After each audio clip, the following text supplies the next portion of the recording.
पिछले 4 साल में ये तीसरा ट्रांसफर था। पापा के साथ हम पांचों, हम 4 भाई बहन और माँ भी बार बार इस तरह सामान लेकर यहाँ से वहाँ भागते परेशान हो चुके थे। सबसे ज्यादा दिक्कत आती थी बार बार स्कूल बदलने में, नया माहौल, नए लोग। जब तक हम थोड़ा संतुलित हो पाते, पापा एक नई जगह जाने का आदेश सुना देते। इस बार पापा का तबादला शहर से दूर एक छोटी सी पहाड़ी पर बसे गांव में हुआ था। हम चारों का मुंह लटका हुआ था।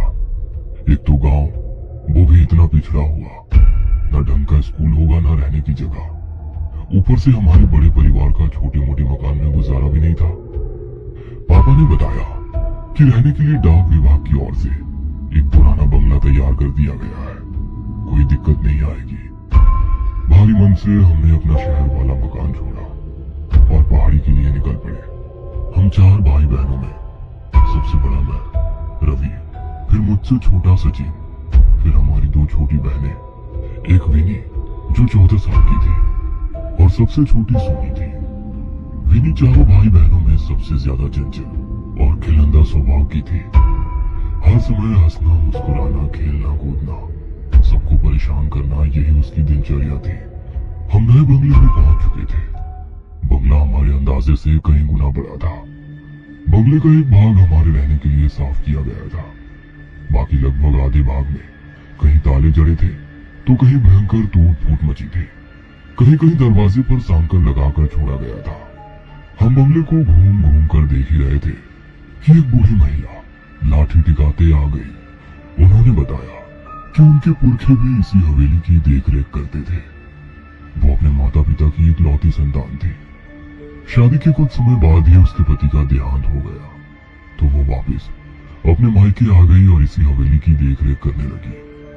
माई लगभग 75 साल की बूढ़ी महिला थी।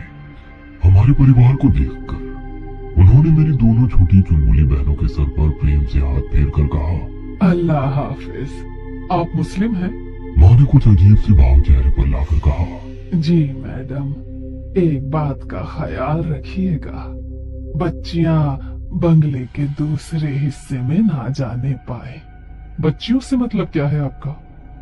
मेरा मतलब बच्चे या बड़े कोई भी बंगले के दूसरे भाग में ना जाने पाए। जितना हिस्सा साफ किया है उतना ही भाग इस्तेमाल में लाए, समझे? लेकिन क्यों? ऐसा क्या है वहाँ?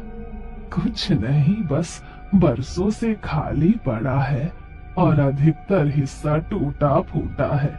कोई दुर्घटना ना हो जाए इसीलिए एहतियातन कह दिया बस। बाकी जैसा आप लोगों की मर्जी। वो अपनी लाठी टेक कर जाने लगी। आप इस बंगले में नहीं रहती हैं? माँ ने हैरानी से पूछा। नहीं नहीं, मैं तो पास ही में बनी छोटी सी बस्ती में रहती हूँ। यहाँ से ज्यादा दूर नहीं है। अगर कभी कोई जरूरत हो तो बुला लीजिएगा। हम लोग घूम घूम कर पूरे घर का मुआयना करने लगे।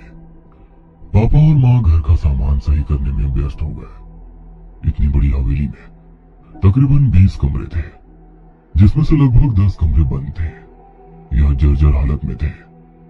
बाकी के 10 कमरों में से 4 तो हमने अपने लिए पसंद कर लिए थे। बाकी बचे कमरों में सामान लगाने के बाद भी 2 कमरे बचे ही थे। ये बचे 2 कमरे मेरी दोनों शैतान बहनों के खेलने का मैदान बन चुके थे।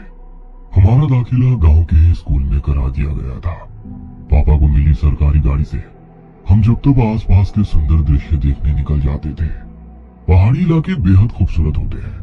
पहाड़ों में प्राकृतिक सुंदरता के अतिरिक्त एक और चीज बहुत प्रसिद्ध होती है, वो है यहाँ के काले जादू और भूत प्रेत की कहानियां। मेरे सहपाठी अक्सर मुझे यहाँ वहाँ के भूतिया किस्से सुनाकर डराते रहते थे। मैं भी घर आकर अपने छोटे भाई बहनों को डराने के उद्देश्य से वो कहानियां और भी मिर्च मसाला लगाकर सुनाता। जब वो तीनों अक्सर डर से रोने लगते तो मुझे अपनी जीत का एहसास होता और मेरे चेहरे पर मुस्कान खिल जाती। हमें यहाँ आए अभी कुछ ही दिन हुए थे। मैं छोटे भाई सचिन के साथ क्रिकेट खेल रहा था। मुझसे तीनों बच्चों का ख्याल रखने का बोलकर माँ काम निपटाकर निश्चिंत होकर सोने चली गई थी। दोनों छोटी बहनें भी खाली पड़े कमरों में धमाचौकड़ी मचा रही थी। जाने क्या हुआ, अचानक एक तेज चीख की आवाज सुनाई पड़ी। सचिन बैग और वहीं फेंक कर तेजी से अंदर की ओर भागी। चीख की आवाज सुनकर मावी अपने कमरे से दौड़ती हुई बाहर निकल आई थी। हम दौड़ते हुए हॉल में पहुंचे। वहां कोई नहीं दिखाई दे रहा था। सोनी के रोने की लगातार आवाजें आ रही थी। मुझे समझते देर ना लगी कि सोनी के रोने की आवाज हवेली के दूसरे भाग से आ रही है। मैंने सचिन का हाथ पकड़ा और दौड़ते हुए हवेली के वर्जित भाग में घुस गया। हर तरफ मकड़ी के जाले और धूल का अंबार लगा हुआ था। सामने देखा तो विनी नीचे बेहोश पड़ी थी और सोनी उसके पास खड़ी जोर जोर से रो रही थी। लगभग उसी समय मावी हमारे पास पहुंची। विनी को बेहोशी की हालत में देखकर माँ की चीख निकल गई। किसी तरह विनी को लेकर हम बाहर हवादार कमरे में आए। सोनी को पुचकार कर चुप कराने के बाद मैंने उससे पूछा, तुम चीखे क्यों और विनी कैसे बेहोश हो गई? भैया मैं नहीं चीखी। मैं तो विनी को खोजती हुई बाहर हॉल में गई थी। वो शायद अंदर वाले कमरे में छिपने गई थी। उसकी चीख की आवाज सुनकर मैं भाग कर आई तो वो ऐसे नीचे पड़ी हुई थी। सोनी ने सुबकते हुए बताया। माँ विनी को देखकर रोने लगी थी। मेरी हालत भी खराब हुई जा रही थी। माँ को संभालूं, सोनी को संभालूं या फिर बेहोश पड़ी विनी को देखूं। सचिन दौड़कर 2 गिलास पानी लिया।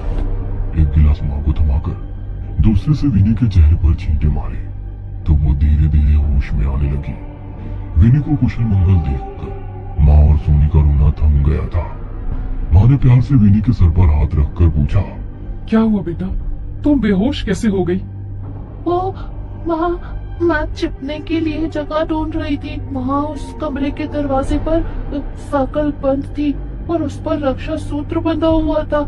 मैंने उसे खोलकर कमरे में जैसे ही प्रवेश किया वहाँ सब धुआं धुआं सा दिखने लगा। कुछ अजीब सी महक आ रही थी। वहीं से मैंने बाहर निकलने की कोशिश की तो लगा जैसे बाहर आने का रास्ता ही खो गया है। मुझे बहुत डर लग रहा था, इसीलिए मैं डर के मारे चीख पड़ी। उसके बाद मुझे नहीं पता मैं यहाँ कैसे आई। विनी ने पानी पीते हुए बताया। मतलब तुम कमरे के अंदर थी तो बाहर कैसे निकली? तुम तो कमरे के बाहर नीचे पड़ी हुई थी।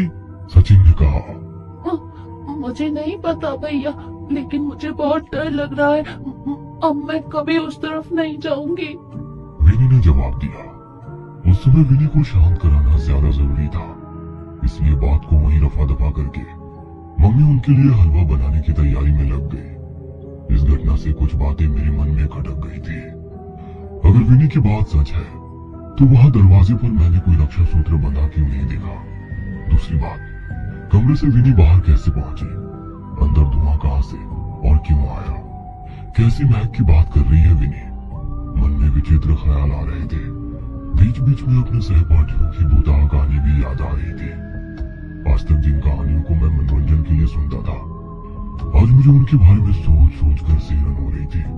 पूरी रात नींद मेरे साथ आंख मिचौली खेलती रही। सुबह तक मेरी लाल सुर्ख आंखें मेरी रात्रि जागरण की चुगली कर रही थी। मैं कमरे से बाहर आया तो पता चला विनी को बुखार हुआ है। मैं फिर से चिंतित हो उठा था। शायद उसके अंदर डर बैठ गया था, जिसकी वजह से उससे बुखार आ गया था। दिन भर मम्मी विनी की खातिरदारी में लगी रही, लेकिन उसका बुखार कम होने का नाम ही नहीं ले रहा था। रात गहराते गहराते उसका बुखार सीने से परे पहुंचने लगा था। वो बदहवासी में रात भर कुछ कुछ बड़बड़ाती रही थी। सुबह होते ही पापा की सरकारी गाड़ी में उसे अस्पताल ले जाया गया। अगले 3 दिन इसी तरह बुखार में तड़पते बीत गए। मम्मी पापा हॉस्पिटल में विनी के पास ही थे। आखिरकार चौथे दिन खबर मिली कि विनी की हालत में कुछ सुधार आया है। अगले 2 दिन और अस्पताल में बिताने के बाद विनी घर आ गई थी। विनी हम सबकी जान थी। उसके घर आने से हम सबके चेहरे की रौनक लौट आई थी। सब लोग धीरे धीरे सामान्य हो रहे थे, बस एक को छोड़कर। विनी अब पहले की तरह उछल कूद नहीं करती थी। अक्सर एक जगह पर गुमसुम सी बैठी रहती या हमें खेलते देखती रहती। पहले तो हमने इसे बीमारी की वजह से पैदा हुई चिड़चिड़ाहट और कमजोरी समझा, लेकिन यह सिलसिला अंतहीन हो गया। विनी अब कम ही बात करती थी। ज्यादातर समय वो अपने कमरे में ही बिताती थी। समय अपनी गति से आगे बढ़ रहा था। यही सब चलते चलते लगभग 6 महीने बीत गए थे। हम लोग बहुत कोशिश करते कि वो हमारे साथ खेले कूदे, मुस्कुराए, लेकिन उसके चेहरे पर कोई भाव ही नहीं आते थे।